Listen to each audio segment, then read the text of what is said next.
Hi friends, welcome to my Rakshitha channel. இன்றைக்கி நம்ம சேனலில் என்ன பார்க்க போகிறோன்னா, வீட்டில் அரைக்கிற குழம்பு மிளகாத்தூள் எவ்வளோ அரைக்கணுன்றதை பற்றி தான் பார்க்க போகிறோம். வாங்க, அதுக்கு தேவையான பொருட்கள் என்னென்ன எப்படி பண்ணலான்னு பார்க்கலாம். இப்போ பார்த்திங்கன்னா நான் 1.5 கிலோ மிளகாவும் 1.5 கிலோ தனியாவும் தான் எடுத்திருக்கேன். பாருங்கள், காய வச்சுருக்கேன். வெயிலில் நல்லா காஞ்சிக்கிட்டு இருக்குது. இது 1.5 கிலோ மிளகா. அப்புறம் பார்த்திங்கன்னா 1.5 கிலோ தனியா காய வச்சுருக்கேன். இதுவும் நல்லா காயணும். நம்ம தனியாக வறுக்க மாட்டோம், எப்போவுமே மற்ற சாமான் மட்டும்தான் வறுப்போம். மிளகாவும் தனியாகவும் காய வச்சு தான் எடுத்துப்போம். அப்போ தான் மிளகாத்தூள் வந்து ரொம்ப டேஸ்ட்டாக இருக்கும். நல்லா காயணும், அப்போ தான் மிளகாத்தூள் வந்து நல்லா தூள் அதிகமாக ஆகும். இல்லைன்னா வந்து திரியாக நின்றோம், மிளகாத்தூளும் கம்மியாக தான் கிடைக்கும் நம்மளுக்கு.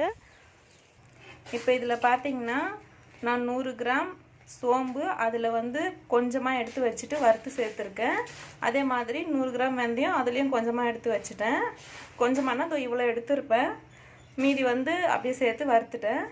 அதுக்கப்புறம் வெந்தயமும் 100 கிராம் எடுத்து அதில் வந்து எல்லாத்தையும் சேர்த்து வறுத்துட்டு கொஞ்சமாக இந்த அளவுக்கு எடுத்து வச்சுட்டேன். பாருங்கள், நான் காட்டுறேன் எந்த அளவுக்கு எடுத்து வச்சுருக்கேன்னு. இவ்வளோ எடுத்துட்டேன், மீதிலாம் சேர்த்துட்டேன். சீரகம், சோம்பு, வெந்தயம் எல்லாமே 100 கிராம் வாங்கி 1.5 கிலோவுக்கு இதில் வந்து கொஞ்சமாக நிறுத்திட்டேன். நம்ம 2 கிலோ அரைக்கிற மாதிரி இருந்தால் 100 கிராம் ஃபுல்லாக சேர்த்துடலாம். இப்போ நம்ம 1.5 கிலோ அரைக்கிறதுனால கொஞ்சம் எடுத்து வச்சுட்டேன். 100 கிராமில் இந்த அளவுக்கு எடுத்துட்டேன். மீதியில் சேர்த்து வறுத்து வச்சுருக்கேன், ஆற வச்சுருக்கேன். இப்போ மீதி சாமான்லாம் வறுக்கிறது காட்டுறேன் வாங்க. இப்போ பார்த்தீங்கன்னா 100 கிராம் வெள்ளைக்கடுகு எடுத்திருக்கேன். பாருங்கள் எப்படி இருக்குன்னு. இது வெள்ளைக்கடுகு. நாங்கள் எங்கள் கிராமத்தில் இதெல்லாம் சேர்த்து தான் செய்வோம். ஏன்னா இது வந்து கேஸ் ட்ரபிளுக்கு எல்லாத்துக்குமே நல்லது இந்த வெள்ளைக்கடுகு. அதனால நாங்கள் குழம்பு மிளகாத்தூள் இதை சேர்ப்போம். அது மட்டும் இல்லை, டேஸ்ட்டும் நல்லா கொடுக்கும். அதனால தான் நான் இதை வறுத்துட்டு காட்டுறேன். இப்போ பாருங்கள், கடுகு நல்லா வெடிக்குது. உங்களுக்கு நல்லா தெரியும்னு நினைக்கிறேன். இந்த மாதிரி எல்லா கடுகும் வெடித்து இந்த மாதிரி கலர் சேஞ்ச் ஆகி வரும்.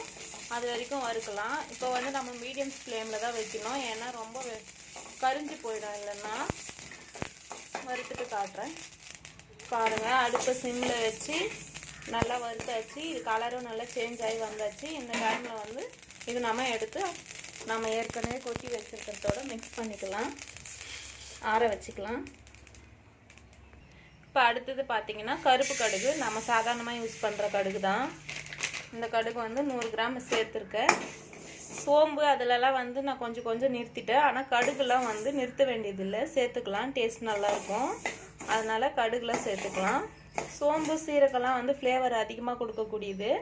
1.5 கிலோவுக்கு அது வந்து ஃபுல்லாக சேர்த்துட்டோன்னா ஸ்மெல் அதிகமாக வந்துடும், அதனால் நிறுத்திட்டோம். ஆனால் கடுகுலாம் அப்படி கிடையாது. இந்த கடுகுலேயும் நிறைய நம்மளுக்கு பெனிஃபிட்ஸ் இருக்குது. நம்மளுக்கு வந்து கேஸ் ட்ரபிள் ப்ராப்ளம், கை கால் வலி, இடுப்பு வலி, இதுக்கெல்லாம் ரொம்ப நல்லது. அதனால தான் நம்ம கடுகு இவ்வளோ சேர்த்துருக்கோம். நான் எப்போவுமே இப்படி தான் சேர்ப்பேன். குழம்பு தூளும் நல்லாயிருக்கும்.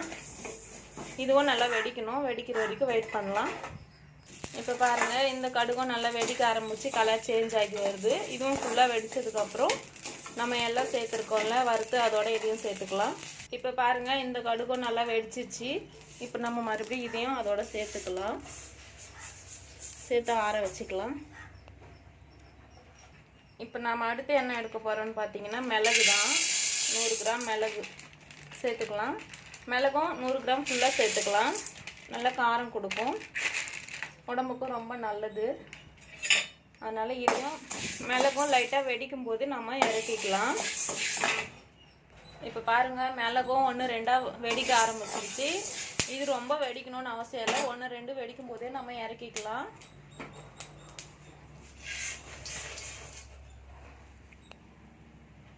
நெக்ஸ்ட்டு பார்த்தீங்கன்னா ஒரு 50 கிராம் கசகசா எடுத்துருக்கேன்.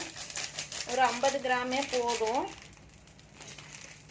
நம்ம 2 கிலோ அரைக்கிற மாதிரி இருந்தால் மட்டும் 100 கிராம் சேர்த்துக்கலாம். அதில் கொஞ்சமாக எடுத்து வச்சுக்கலாம். நிறைய சேர்க்க வேண்டியது இல்லை கசகசா. இது இந்த அளவுக்கு வெடித்து வரும்போதே நம்ம இறக்கிக்கலாம். ஏன்னா இது வந்து ரொம்ப வறுக்கக்கூடாது. அவ்வளோதான், இந்த அளவுக்கு வெடித்து வருதில்ல, இப்போ நம்ம இறக்கிக்கலாம். அடுத்து பார்த்தீங்கன்னா நான் 100 கிராம் வந்து விரலி மஞ்சள் எடுத்திருக்கேன். 100 கிராம் வந்து சுக்கு எடுத்திருக்கேன். சுக்கு வந்து கொஞ்சம் எடுத்துகிட்டு சேர்க்கலாம். பட் எனக்கு வந்து எங்கள் வீட்டில் கொஞ்சம் வயிறு வலி இந்த பித்தம் தொல்லைலாம் அதிகமாக இருக்கிறதுனால நான் 100 கிராம் சுக்கையுமே சேர்த்துடுறேன். நீங்கள் வந்து கொஞ்சமாக இந்த அளவுக்கு எடுத்துருங்க. 100 கிராம்னா இந்த அளவுக்கு எடுத்து வச்சுருங்க. எடுத்து வச்சுட்டு இந்த அளவுக்கு சேர்த்துக்கோங்க. பட் மஞ்சள் மட்டும் சேர்த்துக்கலாம், நல்லது தான். அதனால் மஞ்சள் வந்து 100 கிராம் சேர்த்துக்கோங்க. இது வந்து நம்ம வறுக்க போகிறது கிடையாது, நம்ம அப்படியே தான் சேர்த்துக்க போகிறோம். பாருங்கள், இதோட சேர்த்து நம்ம ஆற வச்சுக்கலாம். இது காயணும்னு அவசியம் ஒன்றும் இல்லை. இந்த சூட்லேயே இது வந்து நம்மளுக்கு நல்லா காஞ்சிடும். ஏற்கனவே இந்த சாமான்லாம் சூடாக இருக்குது, நம்ம அதோடய சேர்த்துடலாம். இந்த சூட்டோடு இது வந்து நல்லா காஞ்சிடும். இப்போ பாருங்கள், நெக்ஸ்ட்டு நம்ம வறுக்க போகிற பொருள் வந்து பருப்பு தான். இது எவ்வளோ எடுத்துக்கிறீங்கன்னா ஒரு 1/4 கிலோ எடுத்துக்கோங்க. நம்ம வந்து இந்த பருப்புலாம் சேர்த்தா தான் எந்த அளவுக்கு சேர்க்குறோமோ அந்த அளவுக்கு வந்து குழம்பு நல்லா டேஸ்ட் கொடுக்கும், மிளகாத்தூளும் நல்லாயிருக்கும். நான் வந்து ஒரு 1/4 கிலோ அளவு சேர்த்துக்கிறேன். உங்களுக்கு அளவு தெரியலன்னா இந்த அளவுக்கு கையில் எடுத்து ஒரு 3 கை சேர்த்துக்கோங்க.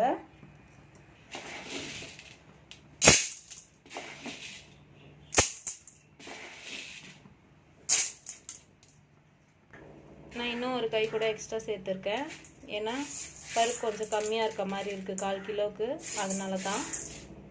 சேர்த்துக்கோங்க. சேர்த்து இது நல்லா கொஞ்சம் கலர் சேஞ்ச் ஆகிற அளவுக்கு, வாசம் வர அளவுக்கு வறுத்துக்கலாம். ரொம்ப கருக விட்டுறக்கூடாது, எதையுமே ரொம்ப கருக விட்டுறாதீங்க, அப்புறம் நல்லா இருக்காது. இதுதான் நம்மளுக்கு வாசனை கொடுக்குறது. நம்ம வறுக்கிறதுல தான் இருக்குது நம்மளோட குழம்பு மிளகாத்தூளோட டேஸ்ட்டு. இந்த அளவுக்கு நம்ம பக்குவமாக வறுக்கணும். இப்போ பாருங்கள், பருப்பு நல்லா கலர் சேஞ்ச் ஆகி வந்துடுச்சு. இந்த டைமில் வந்து நாம் எடுத்து கொட்டிக்கலாம், கொட்டி ஆற வச்சுக்கலாம். ரொம்ப காய விட்டுறாதீங்க. பாருங்கள் எப்படி இருக்குன்னு. நம்ம அதோட சேர்த்துக்கலாம். நெக்ஸ்ட்டு பார்த்திங்கன்னா அதே 1/4 கிலோ அளவுக்கு நம்ம கடலைப்பருப்பு சேர்த்துக்கலாம். கடலைப்பருப்பும் அதே மாதிரி தான், ரொம்ப காய விட்டுறாதீங்க. நம்ம வறுக்கிறதுல தான் இருக்குது, ரொம்ப முக்கியமாக வறுக்கிறது தான் டேஸ்ட்டே கொடுக்கும். பாருங்கள், கலர் சேஞ்ச் ஆகிற அளவுக்கு, வாசம் வர அளவுக்கு வறுத்தா போதும். கலரும் ரொம்ப சேஞ்சாக கருகுன அளவுக்கு வந்துடக்கூடாது. வறுத்துட்டு காட்டுறேன். இப்போ பாருங்கள், கடலைப்பருப்பும் நல்லா கலர் சேஞ்ச் ஆகி வறுத்து வந்துருக்கு, நல்லா வாசமாக இருக்குது. இந்த டைமில் வந்து நம்ம மாற்றிக்கலாம். நெக்ஸ்ட்டு அதே 1/4 கிலோ உளுத்தம்பருப்பு. இந்த பருப்புலாம் சேர்க்கறது வறுத்து சேர்த்தாதாங்க குழம்பு வந்து அவ்வளோ ஒரு டேஸ்ட்டாக இருக்கும். நம்ம வந்து குழம்பு பொடின்னு சொல்கிறதே அதனால தான். எல்லா குழம்புக்குமே நல்லாயிருக்கும். கறி குழம்பு, மீன் குழம்பு, வத்த குழம்பு, சாம்பார் பொடியெலாம் நம்ம அரைக்கவே தேவையில்லை. இது ஒரு 2 ஸ்பூன் போட்டாலே போதும். நான் சாம்பார் பொடியெலாம் அரைக்க மாட்டேன் தனியாக, எப்போவுமே இந்த குழம்பு மிளகாய் பொடி தான் சேர்ப்பேன். சாம்பாரும் அவ்வளோ டேஸ்ட்டாக இருக்கும். எல்லாத்துக்குமே ஆல் இன் ஒன். இது ரொம்ப சூப்பராக இருக்கும் அந்த குழம்பு மிளகாத்தூள். இந்த மாதிரி அரைச்சிங்கன்னா நீங்கள் ஒரு முறை அரைச்சி பாருங்கள். அரைச்சி பார்த்துட்டு உங்கள் கமெண்ட்டை எனக்கு ஷேர் பண்ணுங்கள். இப்போ பாருங்கள், உளுத்தம்பருப்பும் நல்லா கலர் சேஞ்ச் ஆகி வந்துடுச்சு. நல்லா பாருங்கள் எப்படி வறுத்துருக்கேன்னு. நான் வந்து கருகு விடலை, இந்த அளவுக்கு கோல்டன் ப்ரௌன் கலர் வர வரைக்கும் தான் வறுத்துருக்கேன். வாசமும் நல்லா வருது. இந்த டைமில் நம்ம இறக்கிக்கலாம்.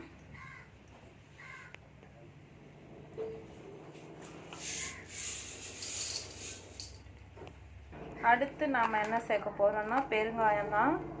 நான் வந்து இது 100 கிராமுக்கும் கொஞ்சம் கம்மியாக சேர்த்துருக்கேன். இப்போ இதையும் வறுக்க போகிறோம். இந்த மாதிரி பிச்சு பிச்சு எடுத்து வச்சுருக்கேன், துண்டு துண்டாக. இதோட சேர்த்துக்கோங்க, சேர்த்து வறுத்துக்கலாம். அதோடய ஒட்டிக்கிச்சு, அது கட்டிக்கும். பாருங்கள், நல்லா பிச்சு போட்டு இந்த மாதிரி வறுத்துக்கோங்க.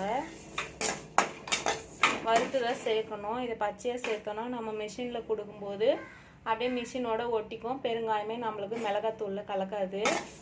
இந்த மாதிரி வறுத்து கொடுத்தோம்னா அது வந்து நல்லா அறுபட்டுடும். ஸோ மிஷின்லலாம் ஒட்டாமல் வரும். சில பேர் இது எண்ணெய் ஊற்றி வறுப்பாங்க. நான் எண்ணெய்லாம் ஊற்றி வறுக்க மாட்டேன், ஏன்னா மிளகாத்தூள் கெட்டு போயிடும்.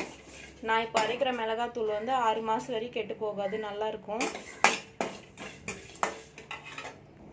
பாருங்கள், பெருங்காயமும் நம்ம வறுத்தாச்சு. இப்போ சேர்த்துக்கலாம்.